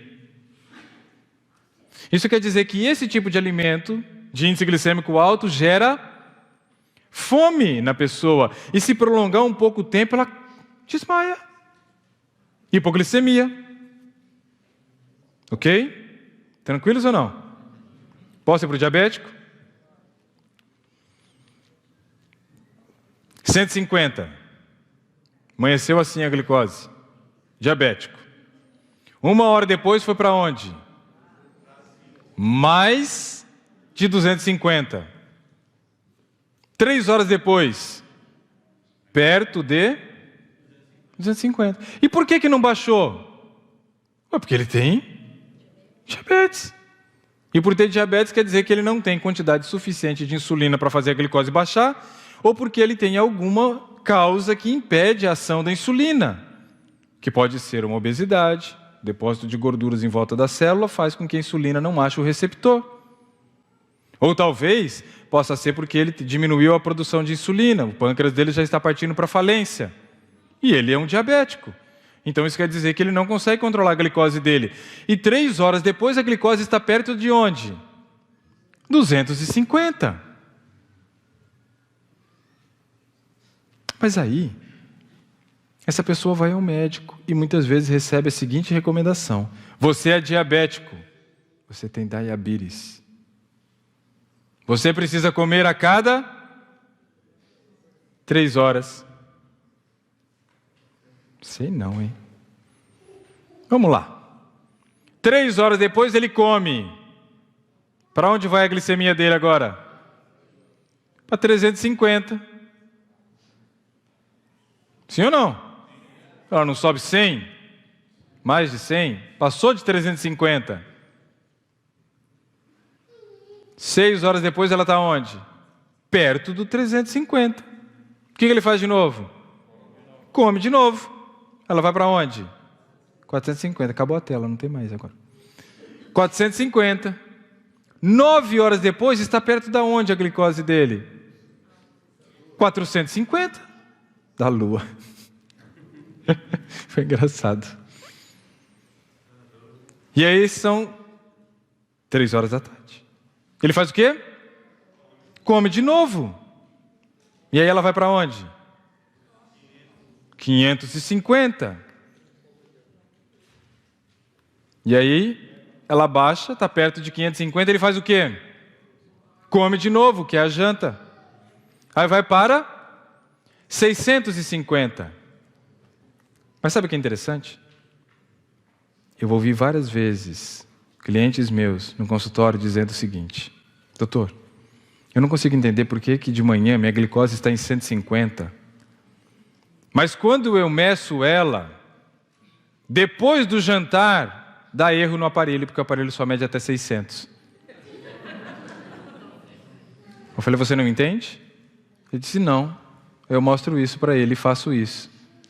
Bom, a primeira coisa, ele fica vermelho, de raiva. A segunda coisa, ele pensa como é que vai ser a família dele ficar sem o pai, porque ele vai estar preso, porque ele vai ter cometido um assassinato. De quem? Cara, a vontade ia matar. É ou não é?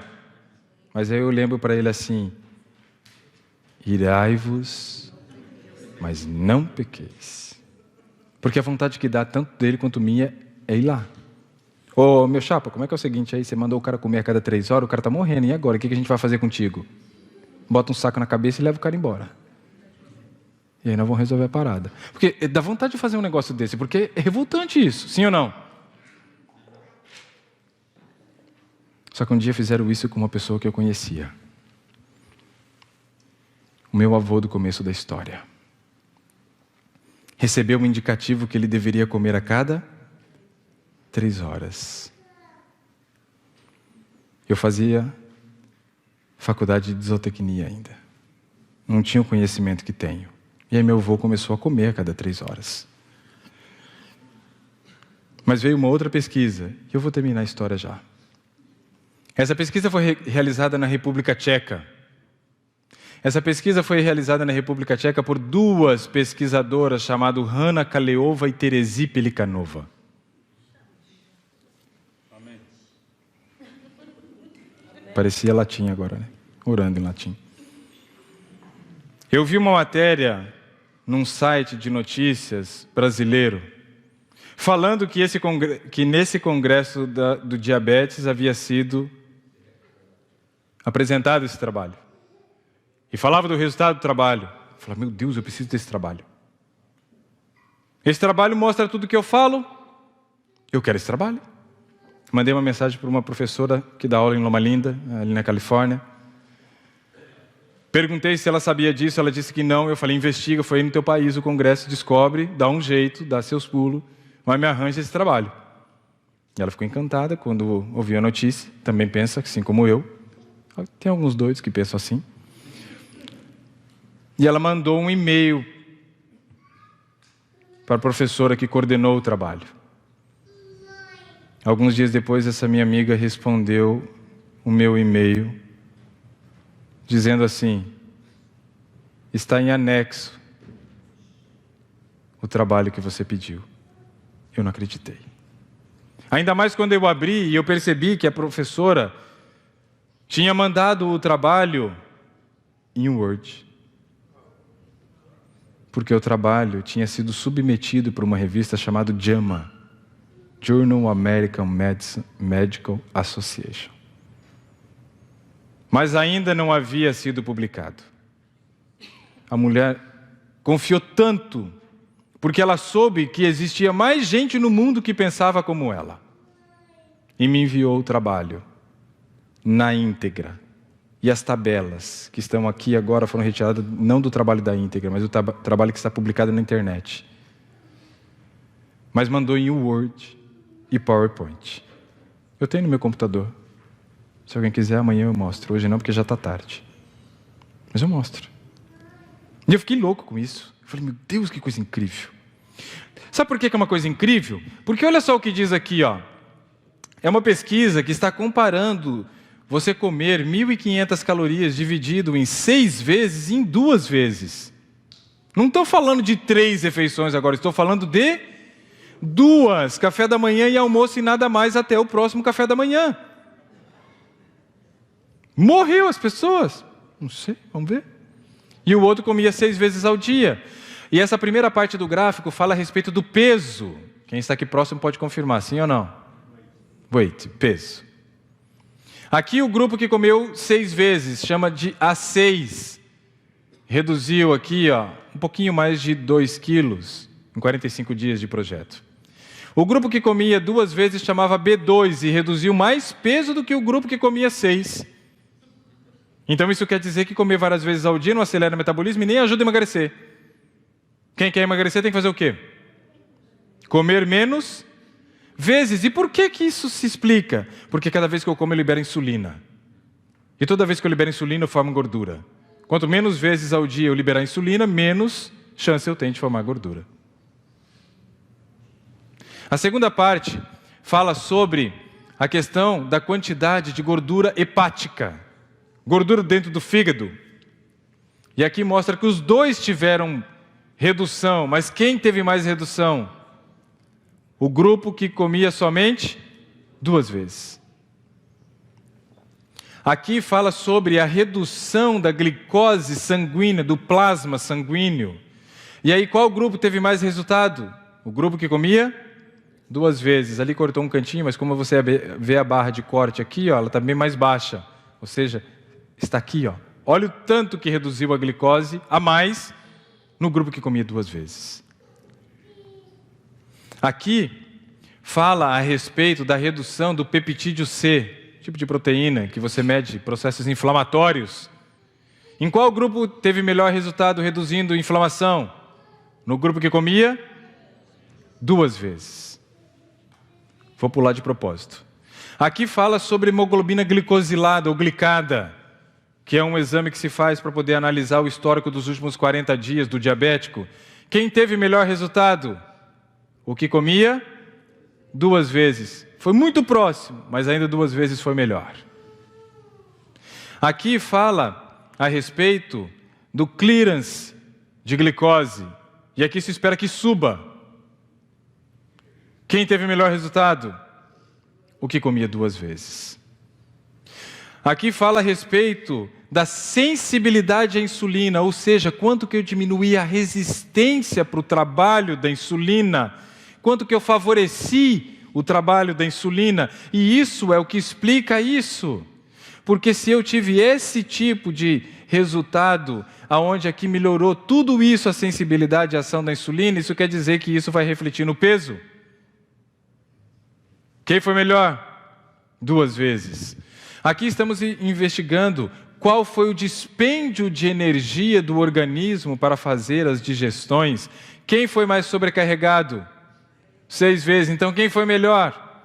2 vezes, porque sobrecarregou menos o corpo. 2 vezes ganhou em tudo. E ainda querem me provar às vezes que tem que comer 6 vezes ao dia. Mas aqui para mim é marcante. Aqui está falando sobre glucagon. O glucagon é o hormônio da fome. Porque lembra naquela roda onde tinha o metabolismo aparecendo o fígado e o pâncreas? Liberava insulina quando eu comia, liberava glucagon quando a glicose estava baixa. Ou seja, glucagon é o hormônio da fome nesse processo. Faz gerar fome. Na verdade, o hormônio da fome é a grelina, mas o glucagon é quem estimula você a comer. Quem comia 6 vezes ao dia, o que aconteceu com o glucagon dele? Aumentou. E o que aconteceu com o glucagon de quem comia 2 vezes ao dia? Despencou. Isso quer dizer que quanto mais vezes ao dia eu como, mais fome eu sinto. E quanto menos vezes eu como ao dia, menos fome eu sinto. Entenderam? Mas eu disse para vocês que uma pessoa recebeu uma recomendação de comer 6 vezes ao dia. E foi o meu avô. Mas eu não sabia disso. O meu avô, ele começou a comer 6 vezes ao dia por causa dessa orientação que trouxeram para ele. Ele achava estranho, porém um médico disse.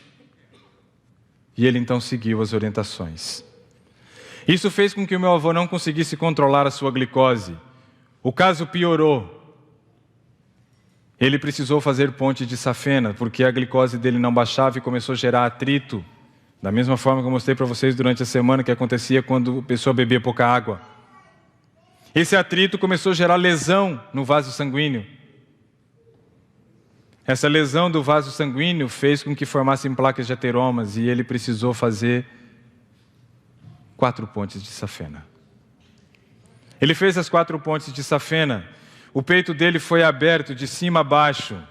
Levou 6 meses para que aquele peito pudesse se fechar. Ia uma enfermeira todos os dias em casa, amiga da família, da igreja, que fazia um trabalho voluntário de todos os dias trocar o curativo do meu avô.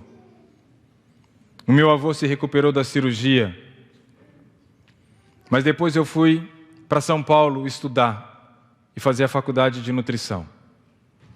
Comecei em São Paulo, mas acabei terminando em Maringá. Naquele ano que eu estava, a minha mãe me ligou um dia dizendo que o meu avô tinha passado mal. Eu falei, o que aconteceu com ele? Não sei, mas o seu avô teve meio que um surto. E ele subia no sofá e dizia que eu deveria subir também porque a água estava subindo. Depois ele subiu novamente no sofá e me convidava para subir dizendo que tinha cobra dentro de casa. Meu avô teve uma isquemia cerebral, o médico constatou. Isquemia é quando você tem um bloqueio parcial e não chega sangue numa determinada região do cérebro. É um assunto muito grave e pode levar à morte, mas o meu avô escapou dessa isquemia. Depois eu voltei para casa e teve um dia que o meu avô se levantou da cama, se deitou no sofá. E nós começamos a perceber que ele não estava bem. E ele parou de falar. Já não estava conseguindo mais abrir os olhos. Não estava andando. E no final do dia, o meu avô já não conseguia se levantar mais do sofá e ir para sua cama. Uma das coisas mais tristes que ocorreu na minha vida foi aquele momento que eu peguei o meu avô no colo. e o conduzi até sua cama. A impotência daquele momento de não poder fazer nada me corroía. Eu não sabia mais o que fazer e também não tinha muito o que fazer naquela situação, e aquilo era terrível, mas eu não conhecia o que eu conheço hoje. Meu avô ficou ali na cama sofrendo e começou a gemer cada vez mais alto, e precisamos ligar então para o SAMU, que veio, buscou o meu avô e levou para o hospital, e fomos eu e a minha mãe de carro atrás. O meu avô entrou no setor de emergência, logo ele foi internado, e eu e minha mãe ficamos com ele ali durante um determinado tempo. Eu imaginava que o meu avô já não movia mais e não conseguia se mover. E chegou a hora que acabou o horário de visita, eu precisava ir embora e só podia ficar um acompanhante, e este seria minha mãe. Eu cheguei a minha boca próximo do ouvido do meu avô e disse para ele assim: vô, eu estou indo embora, mas amanhã eu volto e eu quero ver o senhor melhor. E eu fui me afastando, tirei a mão do seu peito e ele esticou a mão e segurou o meu pulso. Ele não abriu o olho, ele não falou nada, mas ele segurou o meu pulso. E eu sei o que ele me disse aquela hora: não vai, fica comigo. Eu tirei a mão do meu avô de cima do meu pulso, coloquei a mão dele sobre o peito dele, dei um beijo no meu avô e disse: eu volto amanhã, o senhor vai estar melhor. Fui para casa, me deitei e não conseguia parar de pensar naquela cena. A minha avó já havia falecido alguns anos antes de um infarto fulminante. E a gente dedicou todo o amor e toda a atenção para o meu avô. 3 horas da manhã, o vizinho, que era meu tio, abriu o portão da casa dele. Depois ele abriu o portão da minha casa. E eu sabia a notícia que ele trazia. Naquela noite o meu avô faleceu. Eu não posso fazer nada com relação à morte do meu avô. Eu era incompetente naquele momento para ajudá-lo, porque eu não tinha o conhecimento que eu tenho. Mas eu quero fazer uma pergunta para você. Qual é a escolha que você vai fazer daqui para frente com relação ao que você coloca na sua mesa? Quantas vezes ao dia você vai comer daqui para frente, depois de termos passado talvez umas 2 horas aqui? Qual é a decisão que você toma nessa noite com relação a colocar em prática os princípios de saúde na sua vida? Nós precisamos tomar uma decisão. Eu não posso deixar você sair daqui nessa noite vazio. Eu não posso deixar você sair daqui da mesma forma que você entrou. Você precisa tomar uma decisão. E o momento é agora. Teremos música? Você vai ouvir uma música. E eu quero que você pense em tudo que você ouviu. E baseado no que você ouviu, eu quero que você tome uma decisão, não para mim, mas uma decisão com Deus. De dedicar mais tempo e esforço para cuidar da sua saúde. De dedicar mais tempo e esforço na busca de conhecimento para saber o que você precisa fazer para não cair nas armadilhas que estão sendo apresentadas para cada um de nós a cada dia. Hoje é o tempo. Agora é o momento. É hora de você tomar uma decisão. Que Deus te abençoe.